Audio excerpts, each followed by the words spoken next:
there animals that are like real-life Pokemon? Welcome back to Shelby on Safari, the place where I, a wild animal biologist and Pokemon trainer, often combine my passions into one. Today, I'm going to introduce you to an animal that definitely needs a Pokemon version and share with you what 4 moves I think the Binturong would have if it was a Pokemon. So you ready? Join the safari and let's meet the bear cat.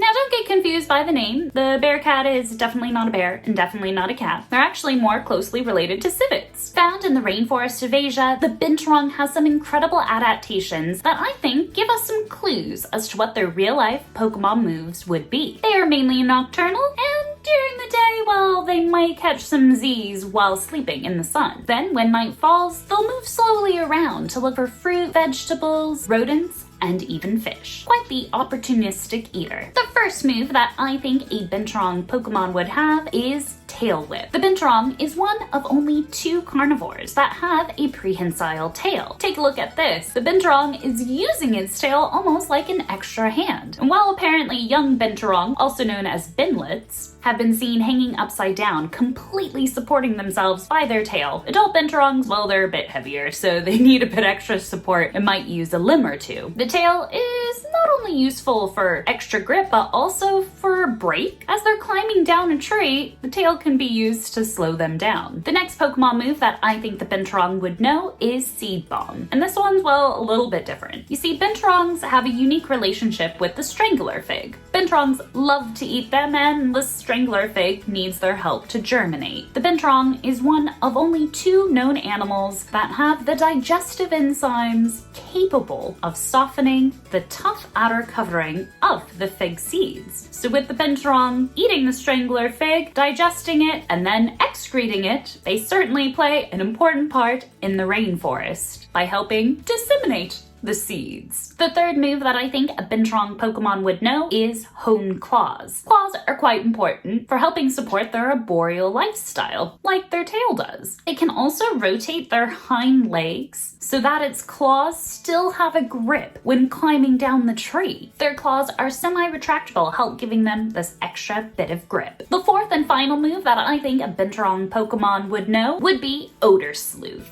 Now, you may have heard of the Binturong before and how they smell like popcorn. And yes, I can confirm this is indeed true. And while it might smell pleasant to you and I, it's actually a really important part of Binturong communication, for they use it to communicate territory boundaries, look for a mate, or even ward off potential predators. This scent is made by an oil gland just underneath the Binturong's tail. And as we see, the Binturong sometimes drags their tail, well, so does their scent get dragged along. All things considered, I think a Binturong Pokemon would be a dark and grass type, paying homage to the arboreal lifestyle and seed dispersal, but also the nocturnal lifestyle. But what do you think? What Pokemon typing would you give a Binturong? Let me know down in the comments below. To keep your adventure going, why not check out the rest of my Pokemon animal comparison videos by clicking right here. Go and click it. I'll see you over there. Thanks so much for watching.